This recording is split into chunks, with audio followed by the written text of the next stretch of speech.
Hello दोस्तों, तो भाई स्वागत है आपका हमारे basic lesson of stock market lesson number 2 में। आज का जो हमारा टॉपिक है वो है फॉर्म ऑफ बिजनेस का। यानी कि अक्सर आपने सुना होगा कि कोई कंपनी बना के बिजनेस कर रहा है, कोई पार्टनरशिप में कर रहा है, कोई अकेला ही कर रहा है ना। तो हमको फॉर्म ऑफ बिजनेस जानना बहुत जरूरी है, क्योंकि जो स्टॉक मार्केट है उसमें जो है ना कंपनी ही डील करती है। आप इस कंपनी में पैसा लगा रहे हो, उसमें लगा रहे हो। तो सबसे पहले हम जो कोर बेसिक अंडरस्टैंडिंग है वो बिजनेस की फॉर्म्स को समझते हैं। भाई डिफरेंस क्या है, क्या उनकी पावर है ना। तभी तो हम अच्छे से कंपनी सिलेक्ट कर पाएंगे। तो ये इस एंगल से लिंक है हमारा स्टॉक मार्केट से भाई। तो लेट्स स्टार्ट। हमारा आज का जो टॉपिक रहने वाला है वो है सोल प्रोप्राइटरशिप। कोई भारी भरकम नाम नहीं है, सिंपल सा मतलब है जो आपके घर के आसपास आपने देखा होगा।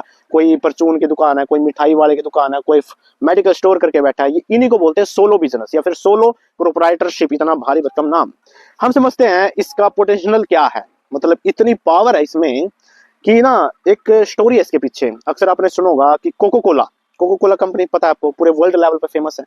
लेकिन वो स्टार्ट जो हुई थी ना वो सोलो बिजनेस से ही हुई थी। एक दुकान से इतनी बड़ी कंपनी कैसे बन गई भाई। आप में क्या पता, आपकी किसी की भी कुछ ना कुछ दुकान हो भाई किसी चीज की। आप उसकी पावर तो जानो, कैसे वो बंदा एक छोटी सी दुकान से पूरे वर्ल्ड लेवल में इस कंपनी को लेके गया है। तो आइए समझते हैं पूरी स्टोरी को, पूरे गेम को। आइए हम इसकी पावर को समझते हैं एक स्टोरी के थ्रू। भाई देखो, स्टोरी स्टार्ट होती है। लेट्स सपोज मैं हूँ वो बंदा, ठीक है। मेरा नाम है क्या, डॉक्टर पैम बर्टन। जॉन भी है, ऐसे बीच में तो और भी काफी नाम है, लेकिन शॉर्ट में बोलता हूँ डॉक्टर जॉन पैम बर्टन नाम है भाई मेरा। मैं रहता हूँ जॉर्जिया कंट्री में, ठीक है। 1886 में आता हूँ मैं। हम चल जाते हैं अब सारे के सारे 1886 में। अब जो मेरे मोहल्ले में गेम क्या चल रहा था पता है, मेरे शहर में लोगों को बहुत ज्यादा टेंशन थी, हेडेक थी।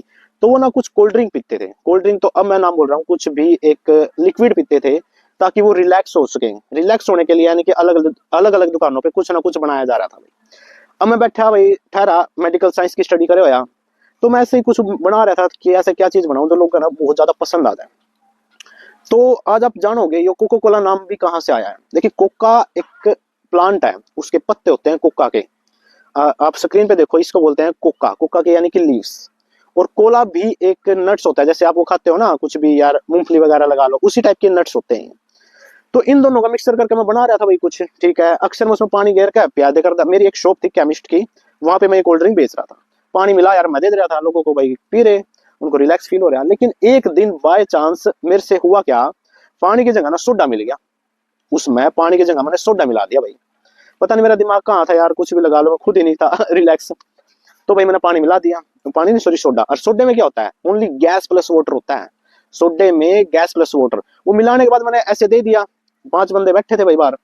उनने जैसे उसको पिया ना, वो बोल रहे हो तेरी क्या चीज बना दी तूने आज। इतना अच्छा टेस्ट बन गया भाई उसका, उनको इतना पसंद आया, वो एक्सीलेंट, मेरी तारीफ कर करके। भाई साहब जी, मैं तो 7वें आसमान पे। मैंने तो बोला यार, तो यार ये तो ठीक हो गया मामला। मैं तो अगले दिन फिर सोडे पर सोडा मिला बेच रहा।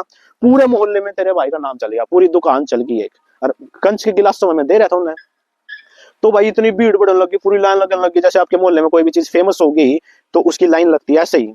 तो भाई मैंने एक अकाउंटेंट रख लिया। मेरा अकाउंटेंट, भाई साहब जी ये ले पर्ची पाड़ पाड़ का, चलो भाई देते रहो। तो अकाउंटेंट जो मेरा बैठा था ना, वो बैठे बैठे बोल रहा कि इसका यार कुछ नाम तो रख ला है। अकाउंटेंट पढ़ा लिखा, मैं यार तू ये रख दे चल। तो उसने वो बैठे बैठा भाई सारा दिन पढ़ा लिखी का तो यार काम है उसका। उसने देखा बन किस तरह है मेनली, इसमें कोका भी है, कोका के लीव्स, और कोला भी है, इसमें नट्स भी है। तो उसने ऐसे ही कर्सिव राइटिंग में लिख दिया कोको कोला, जो कि आज भी आपको 1800 कब से 86 से ये नाम आज तक उसी एंगल में, उसी कर्सिव राइटिंग में प्रिंट होता आ रहा है बोतलों पे भाई। आप सोच सकते हो। तो यानी कि नाम किसने दिया, उसके अकाउंटेंट ने दिया था, ठीक है। अब वो बंदा क्या हो गया, क्योंकि डिमांड ज्यादा थी मेरे शहर में भाई, मेरे प्रोडक्ट की डिमांड बहुत ज्यादा थी। तो मेरे को पैसे की रिक्वायरमेंट होगी, क्योंकि ज्यादा ज्यादा बनानी है ना मैंने। तो मैंने क्या करा, मैंने थोड़ा थोड़ा शेयर बेचना स्टार्ट कर दिया अपना। अब शेयर से ज्यादा कंफ्यूजन मत होना, यानी कि मैंने किसी को अपना राइट दे दिया कि चल तू भी बना ले, लेकिन उसके बदले मैंने पैसे दे दे थोड़े से। तो ऐसे ऐसे मैंने ना, मैं थोड़ा थोड़ा बेचता गया अपने बिजनेस को, ताकि ज्यादा से ज्यादा डिमांड पूरी की जा सके। और मेरे को पैसे की रिक्वायरमेंट थी, ठीक है। तो लेकिन 2 साल के बाद ही 1888 में मेरी हो जाती है भाई डेथ। मेरी डेथ हो जाती है। उसके बाद जो रन चल रहा था, बिजनेस चल रहा था, लेकिन एक बिजनेसमैन आता है कैंडलर नाम का, मेरे शहर का। उसने ना जितना भी मैंने जितना बेच रखा था थोड़ा थोड़ा हिस्सा, उसने सारे पता परचेज कर लिया भाई, अगले 1 साल के अंदर ही। वो मतलब ज्यादा, लगभग 70% के अप्रोक्स मान सकते हो आप, उस बंदे ने खरीद लिया सारा। अब खरीद लिया तो अगले साल ही, यानी कि 1889 के अंदर ही उसने पब्लिक उस न्यूज़पेपर में डाल दिया कि यो बिजनेस जो कोको कोला बिक रहा है अपने शहर में, वो मेरा आज था पूरा। जबकि हालांकि पूरा नहीं था उसका, लेकिन उसने एडवर्टीजमेंट न्यूज़पेपरों में स्टार्ट कर दी थी। तो 1891 तक उस बंदे ने पूरा बिजनेस एक्वायर कर लिया, हर किसी पता है। और इसके उसमें पैसे लगे थे $2300 टोटल। और फिर 1892 में उसने कंपनी अब यहाँ पे सेटअप कर दी उसने। तो आप सोच सकते हो, एक लाइक आप बोल सकते हो कि मेडिकल स्टूडेंट जिसको नॉलेज थी सिरप की जो भी जड़ी बूटी मिला के, लेकिन मेरा सवाल आता है जब जब मैं ये बुक पढ़ रहा था कि उसके बाद ऐसा क्या कोई नहीं आया जिसने ये टेस्ट ना मतलब कुछ नई चीज बनाने की कोशिश ना करी हो भाई, है ना। जैसे अभी रिसेंटली एक बंदे ने आप लाहौरी जीरा देख, उसने नया ट्राई कराया तो उसका आज एक छोटी सी चीज से कहाँ पे किस लेवल पे इनको कम्पीट कर रहा है, वो कोका कोला पेप्सी इनको सबको कम्पीट कर रहा है लाहौरी जीरा, है ना। तो अब आप समझ रहे हो कि आप अगर आपकी कोई दुकान है या कुछ भी है, आपको उसको अगर एक्सपेरिमेंट कर रहे हो, उसको आगे बढ़ाने की सोच रहे हो, तो हम इससे ये समझ सकते हैं कि जो सोलो बिजनेस है ना, उसकी पावर किस हद तक है, पूरे वर्ल्ड पे भी छा सकती है वो चीज। यानी कि ये स्टोरी हमको ये सब कुछ सिखा गई भाई। तो ये था एक basic lesson, financial lesson of sole proprietorship. इसमें कंसेप्ट यही है बस। कंसेप्ट जो छोटा सा है कि एक बंदा जो खुद बिजनेस रन करता है, इससे ज्यादा बुक में नहीं दिया होता है, लेकिन उसके साथ ये जो स्टोरी है एक छोटे से बिजनेस कहां तक जाना, ये हमको उसका पोटेंशियल के बारे में बताता है, उसकी पावर के बारे में बताता है भाई। तो गाइस ये था आज का हमारा जो लेसन। तो मिलते हैं भाई नेक्स्ट फाइनेंशियल यानी कि नेक्स्ट फॉर्म ऑफ बिजनेस में, जो कि इंडिया के अंदर था। फिर धीरे धीरे हम कंपनी पे भी आएंगे। तो धन्यवाद गाइस आपके लिए।